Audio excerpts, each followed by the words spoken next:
Hello, my name is Marcy Bro. I'm a portrait photographer, and today we're going to talk about one of my favorite subjects. It's called confidence. Specifically, we're going to talk about how confidence can make you gorgeous. You ready to dive in? I make my living as a branding photographer. I have photographed all types of people.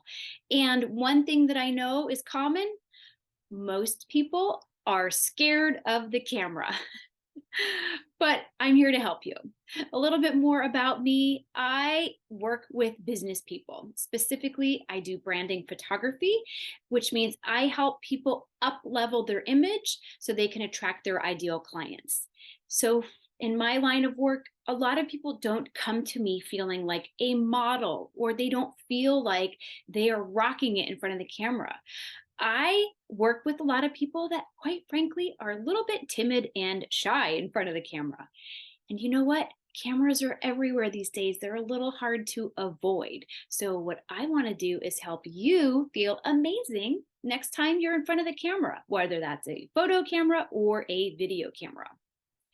So, let me talk about this concept of confidence is gorgeous. Have you ever seen someone that you just think is so attractive and you're not really sure what it is about them? I guarantee it's because they're carrying themselves with poise, or they have some sort of confidence that makes you think, wow, that person's just got it going on. That's what I mean by confidence is gorgeous. By having confidence, it really helps you feel great in your body, and it helps really magnetize people to you. What I want to give you today is some tips and some tricks so you walk away from this presentation feeling like the next time you're in front of the camera, you got this. First, we're going to start with posing and expressions and how to physically be in front of a camera. And then we're going to go a little deeper and talk about confidence and self love and how to actually get that. First, I want you to do a little self assessment. I want you to answer this question to yourself: what is your camera persona?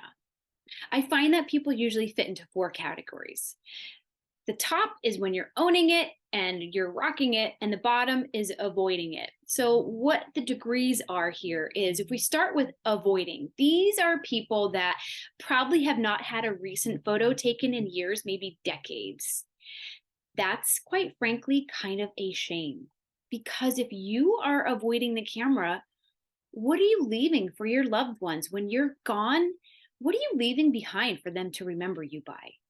If you're someone that's avoiding the camera, that's no good. I want you to be out there and in front of the camera and really proud of who you are in this moment. People sometimes fit in the next category where they diminish. And what I mean by that is, okay, they'll get their photo taken, but they're going to go into the back of a group photo, or they're going to pose maybe their kids in front of them so they're not full and front and center. Then there's people that are posers. And what I mean by this is they kind of know how to pose so they look great in front of the camera, but they're not maybe truly embodying that 100% confidence. So the top next level, the highest level, is called owning it. And this is where you can step in front of a camera and really own it and just really feel like you have the confidence and poise to put your true highest self out there. And that's where I want you to get to. So the first thing we're going to do is talk about expression. So the first thing to master when being confident in front of the camera is an expression that's real. We don't want to do duck face or, these silly expressions that are kind of masking, or, maybe using humor as a defense. We want a real, authentic expression. So how do we get there? Oftentimes people ask me, do I need to smile? Because sometimes people are self-conscious maybe of their teeth or what their face is doing when they're in a full smile. And the answer is no. You don't have to smile to look great on camera, but you do have to make an authentic connection. So let me show you what that looks like. So here I have my friend Beth. And she's doing a smile on the left, and she's doing what I like to call the pleasant listening face on the right. So you'll notice that she's not fully smiling, but she has a beautiful connection. Why is that? Beth is looking right into the camera lens, and she's listening to the person talking to her. So let me show you some more examples of people that are doing the pleasant listening face. So these are people that are giving that confident expression. This woman here on the right, I did branding photos for her. She's a naturopathic doctor, so she put her hands over her heart to show that she was listening. And then we have some other expressions here, no full smiles, but still you are looking them in the eye and thinking, wow, they look amazing. So if you are the kind of person that does want to smile, then great. What I want you to do is look right into the camera lens, give an authentic, warm, engaged expression without overthinking it too much. And that's going to give you a really confident, great expression for the camera. So the next thing that we have to think about being in front of the camera is posing. What do we do with our body parts? Where do we put things? What do we do? So if you remember nothing from this presentation, I would like for you to remember this. What's closest to the camera appears bigger. So if you take a look at my hands, they're both the same size. Most people's hands are. But if you move one hand closer, see, it's going to appear bigger. And that's not because my hand got bigger. It's because I'm literally moving it closer to the camera. And this works with all of your body parts, not just hands. So when you're thinking about posing yourself, if you want to diminish or defeature a part of your body, let's just say your hips or your belly, you're going to move it a little bit further away from the camera. And I'm going to show you what this looks like. Remember, if you want something to look smaller, move it away from the camera. And if you want to emphasize something, go ahead and move it closer to the camera. And I will show you some examples of what this looks like in a moment. Another trick to keep in mind is to create narrowing points. So what I mean by that is you want to emphasize the narrower part of your bodies. So your waist, if you think of an hourglass figure, your waist is typically the smallest part of your body. Now, not everyone has an hourglass figure. We'll get to that in a moment. But a great thing to do is to cross your knees or your ankles and create a narrowing point. I'm going to show you what I mean by this. So here's an example of someone that's standing straight onto camera. And then what she's done is she's tilted a little to the side and she's popped her hip back towards the wall, and she's creating a narrowing point. This woman has two places that she's created a narrow point. One is her waist, her hand is on her waist, and two is her knee. She's popping her front knee up and she's moving her ankles close together. So now she has two narrow points and you can see her hourglass shape. That's ideal. Here's what it looks like when you're sitting down. You want to stretch those legs nice and long and create a nice long view for your legs.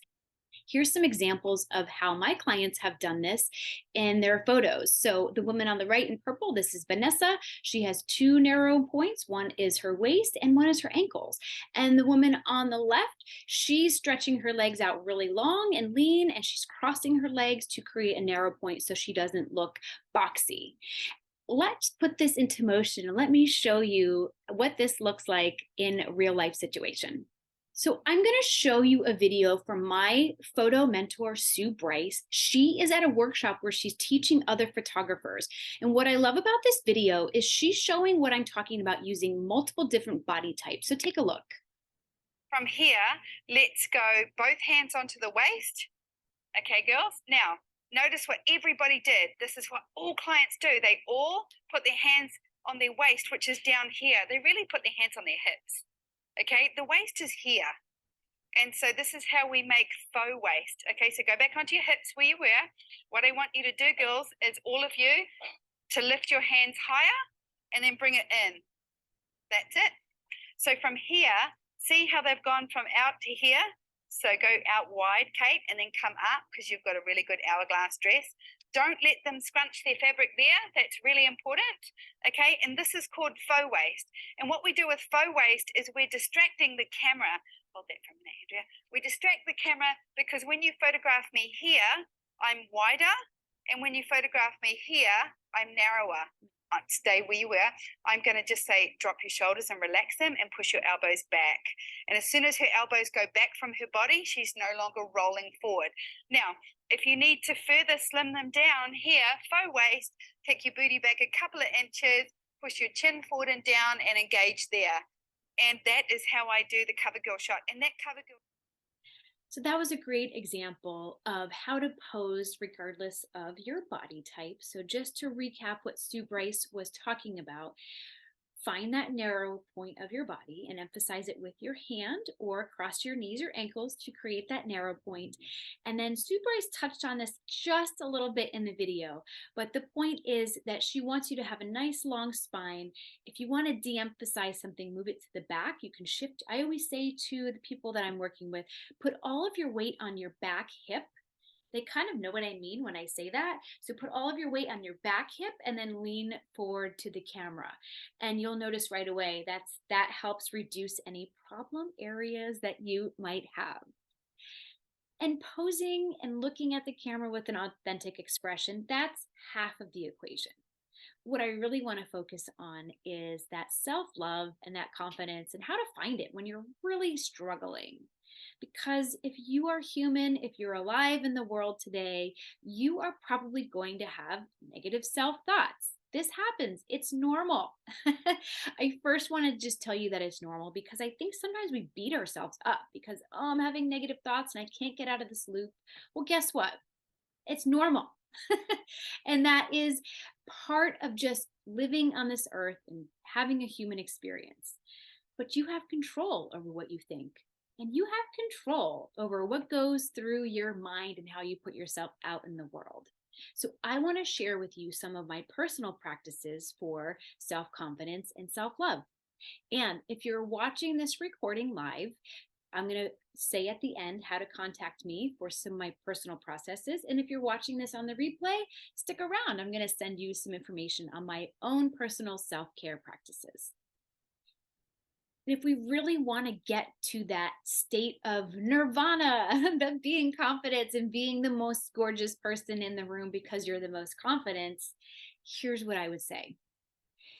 Really, that sparkle, that it factor, I personally think the person that's the most confident is the one that has they love themselves, and it's very obvious that they're comfortable in their skin.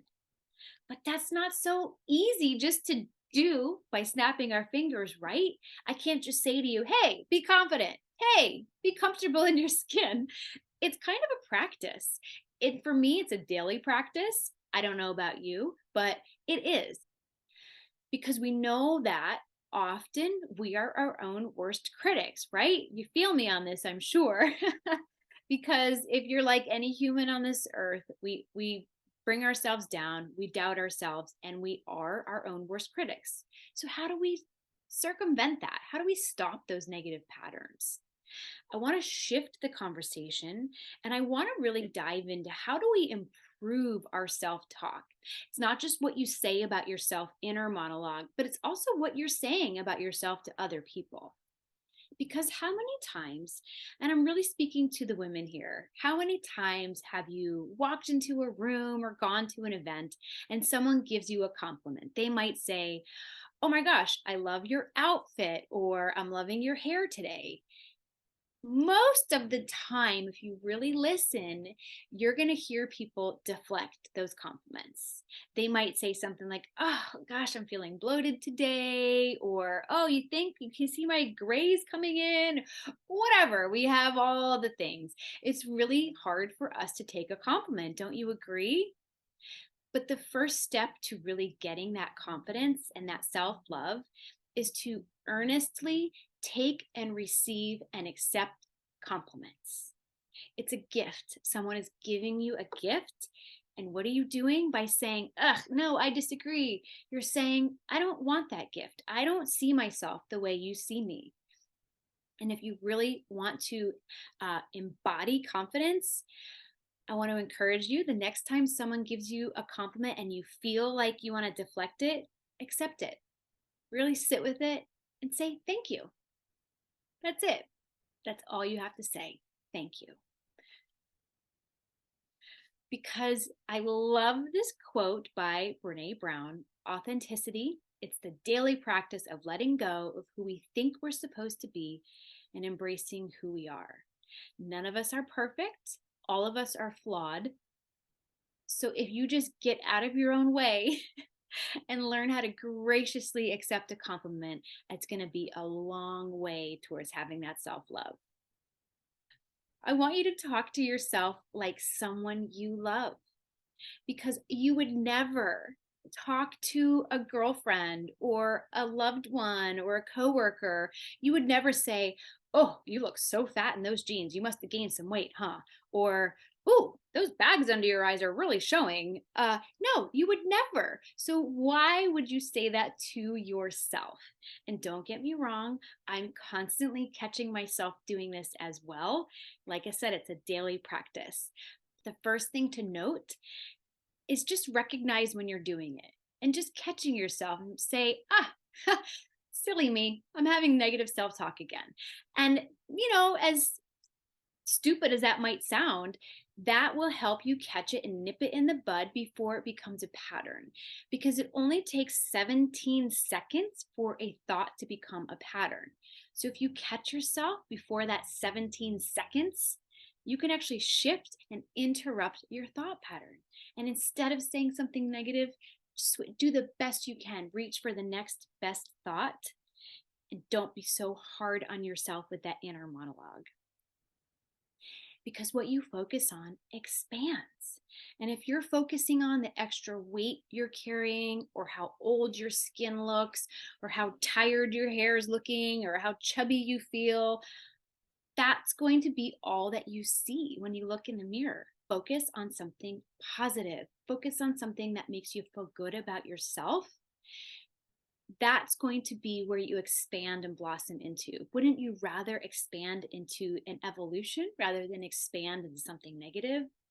And ladies, we are here to model behavior for other women. If you are watching this, it's because you are a leader and you care about how you're putting yourself out in the world. And you have a responsibility to show other women and to model this behavior to other women. So I want you right now to make a pact with yourself and with me that you are going to catch that negative self-talk, and especially that out loud, the outside voice talk. You're going to catch it before it becomes a bad loop and change it. That's really as simple as that. And self-love is a muscle. You can strengthen it. So I'm going to give you my personal self-care processes. I will show you how to do that in just a moment, but this is something I work on all the time myself. This has become important to me because as a photographer, I just see every time I have a woman in front of my camera, the self-doubt and the negative talk, it really is something that women do. And what I want you to do is have a practice of self-love. And I've really taken this to be a priority in my own life. And I'm going to share with you my personal habits to have self-love and confidence. So if you're watching this on the recording, I'm going to send it to you automatically. And if you're watching this live, I want you to email me. I have my email here, hello@marcybro.com. Email me and tell me that you want my self-love processes. You can tell me that you want to be gorgeous and confident. However you want to say it, I will send it to you. Thank you so much for spending your time with me. It was an honor presenting this to you, and I would love to stay connected. Please follow me on social and let me know who you are, and I will follow you back. Remember, confidence is gorgeous. I will see you in front of the camera.